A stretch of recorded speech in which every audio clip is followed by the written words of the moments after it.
Good morning, and thank you for joining me for this week's edition of Soul Call Friday. We're getting ready to get started. We have a great episode for you today. So tell your friends, get everybody on. If you have a prayer group, an intercessory group, an encounter group, get them on. You're going to love what we're going to cover today.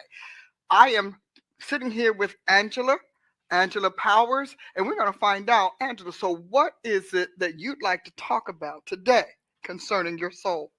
Well, yes, ma'am. There's so much to cover.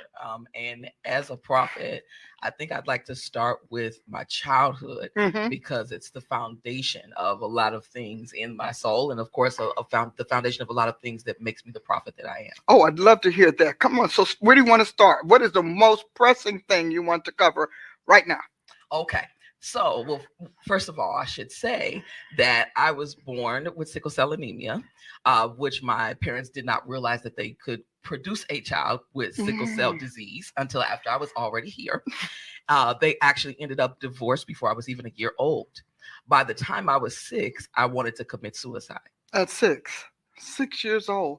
Now, how does a 6-year-old come up with that idea?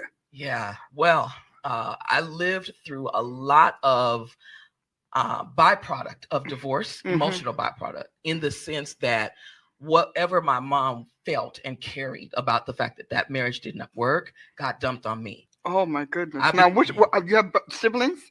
I am my mother's only child, but my father has other children. So I have siblings under my father, but not under my mother. So you got it. Yeah, I became the receptacle of her frustration, her anger, her disappointment, her insecurities. How'd that show up? If you wanted me to know physically what that was like, how did that show up for a 6-year-old? Yeah, it showed up in her behaviors verbally and physically. I can remember being in a car ride and forgetting to have something in my backpack and getting punched, and it broke my glasses. Oh my while gosh. we were driving along. While you were wearing them? Yes. Oh my goodness. And so were you injured badly during that time? It did not injure me at all. It just Okay. broke the glasses. It hurt, but I didn't have like a cut, anything that Okay. would show. So bring me to the moment, we'd like to know, bring us to the moment where you contemplated suicide as a 6-year-old. Yeah, well, I could feel and carry in my soul all of that pain and all that anger and all that frustration. And I began to accept a narrative that my mom doesn't want me. She doesn't want me here. And so if my own mother doesn't want me, I don't want to be here. I don't want to live. And so what would have been your course of action? At 6, you obviously gave it a lot of thought. Well, actually, I don't even know if I had reached the stage of studying or reading anything about how to make that happen. I just knew suicide existed. My mother didn't want me. I want to die. My God. Now, how do we move through that? What brought you past that? Yeah, well, what brought me past that was thank God for a grandmother, a praying grandmother. Let me tell you about all y'all blessed and praying grandmamas, okay? Because I'm going to tell you something. When those mamas flop, those grandmothers pick up the slack and they get you through. My God. Talk to us about your praying grandmother. My praying grandmother was discerning, much like you. And she said, I noticed something different in your countenance. Will you talk to me and tell me what's wrong? And so I sat on her lap and I just told her, I said, Grandmama, I don't want to live anymore. So she took me to her pastor. And I sat in the pastor's office and he began to talk to me about Jesus. Oh. But the light bulb that went off as he did so was realizing that if Jesus died for me, that meant that he wanted me here. And so it didn't matter who else didn't want me here because Jesus did. Oh my God. And it was like a light bulb just went off for me in that moment in his office. And that's where I met God, the God of life, my reason for living. And you're how old? 6 years So old. how do you know that you met God, the God of life? I think that because so many times, Angela, people say that I'll let my child make up their mind themselves and what they don't know what they're talking about. And when the kid gets up to come down to altar call, the parent yanks them back. So tell me, how, as you think back, as a 6-year-old, did you know that you were saved? Yes, I absolutely did. Well, first of all, the complete change right? There was just a complete change. I wanted to live, and I knew that God was there with me.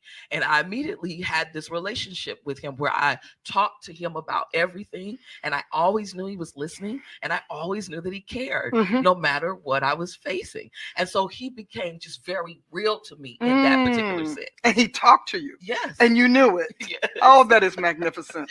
I understand that. I've seen it as a pastor for almost 40 years. Yeah, I've seen that. So you're saved. Grandma's involved. Yes. How did that change things at home?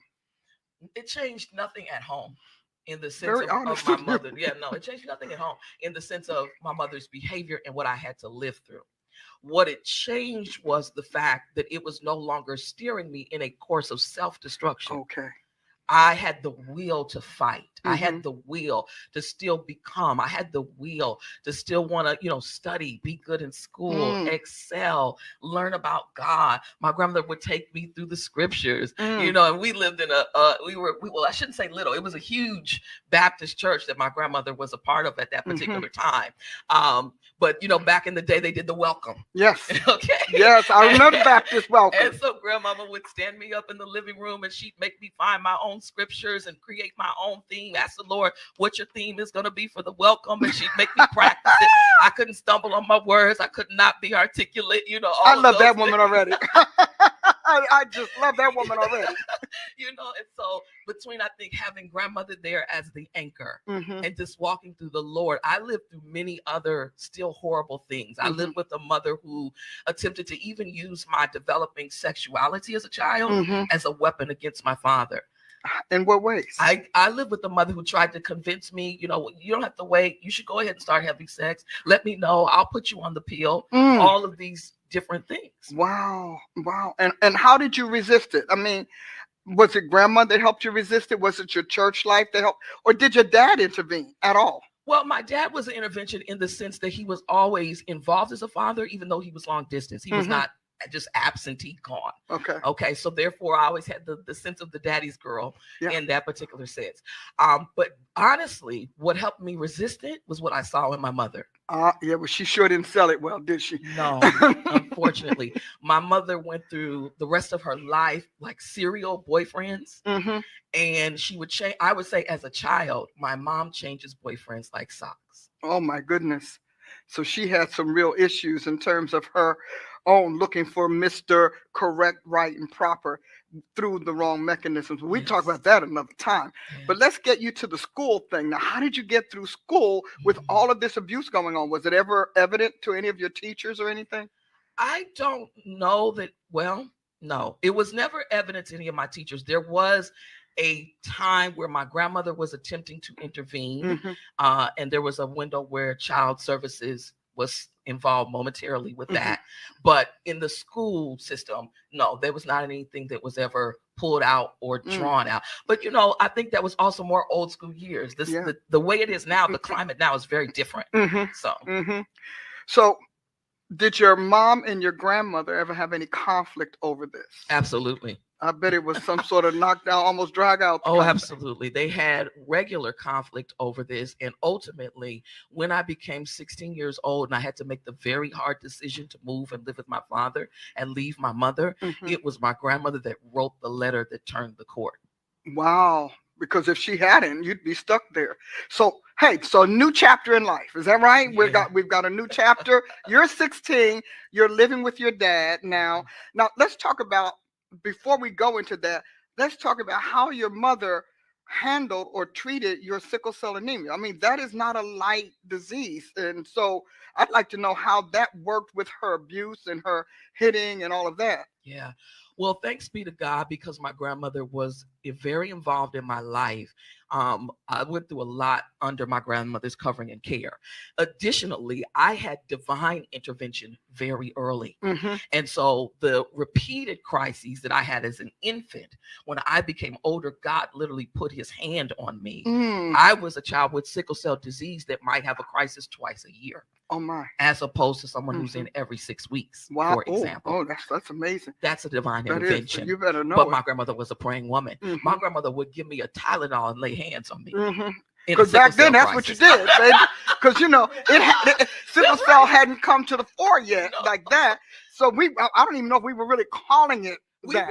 We were calling it that. And I happen to live in a city, Kansas City, Missouri, is a lot of Black people. Yes. So therefore, you do have concentration of studies for those types of diseases when you're somewhere where there are African Americans, right? So there was a great hospital. I had a great sickle cell doctor, a Black male, actually, at that time that I can remember. And they were just breaching into a lot of different things in terms of research and studies about treatments. When I was born, the mortality rate for sickle cell was 37, and it's now 20 more years on that. My God. So your mother did tend to you in that regard, like took you to your grandmother did. Mother would do things like yell at me while I was laying there in sickle cell pain and tell me I had caused it on myself. Oh my gosh. So let's look at that. So you've gone through all of this. You're now 16 years old. You're moving to your dad's house. How is he taking on all of this baggage with his 16-year-old daughter? My God. He had to be shocked. I mean, nothing could prepare him for that. Well, I mean, I would just say that I entered into baggage on top of baggage, unfortunately. Since my father was remarried, and since there were 3 other children there in the home, 3 boys. My. Right. And unfortunately, something else that I had lived with in the midst of all of this was also an insecurity and mistreatment with the stepmother. Yeah. And so unfortunately I entered into because you invaded her world, because you know how it is. I want the man, not the kid. Exactly. So she couldn't have been much of a healing balm from your mother. Is that right? Unfortunately not. Was she abusive as well? Not physically.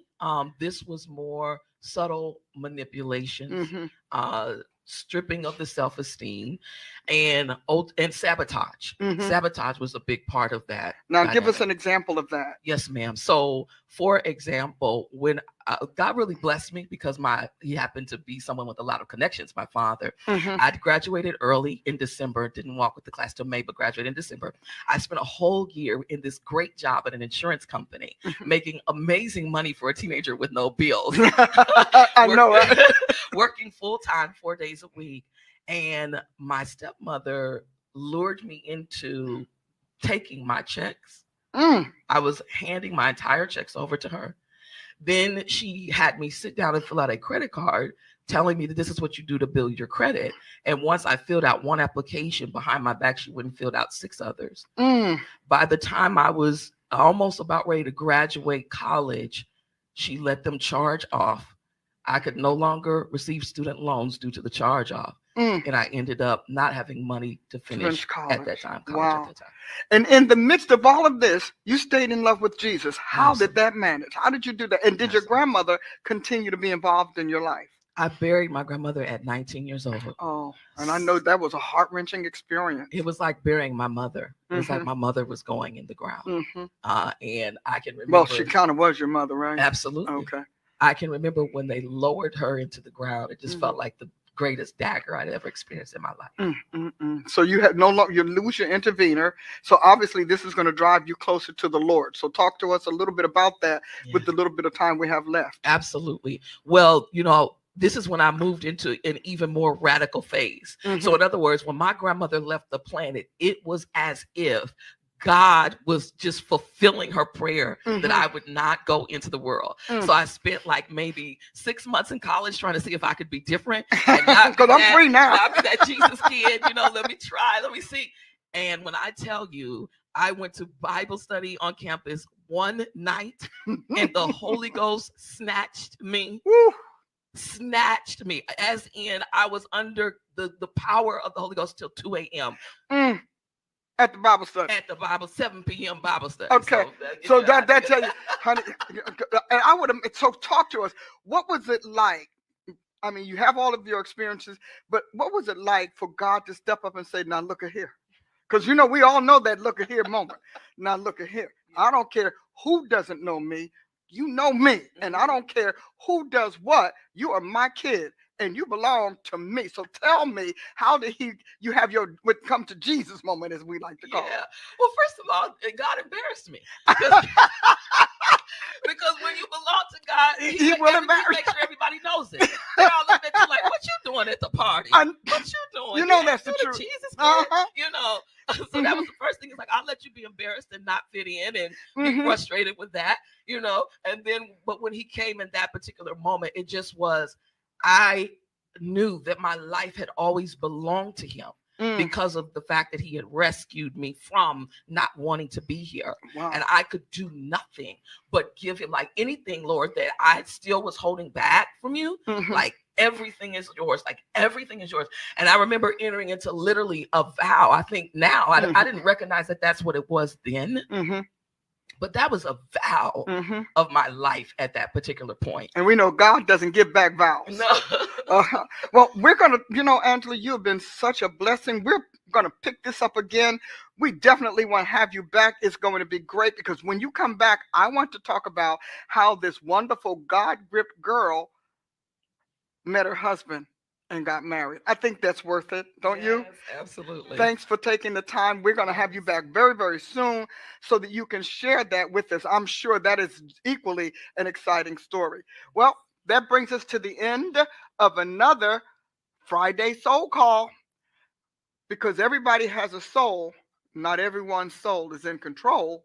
We want to see you next week. God bless you.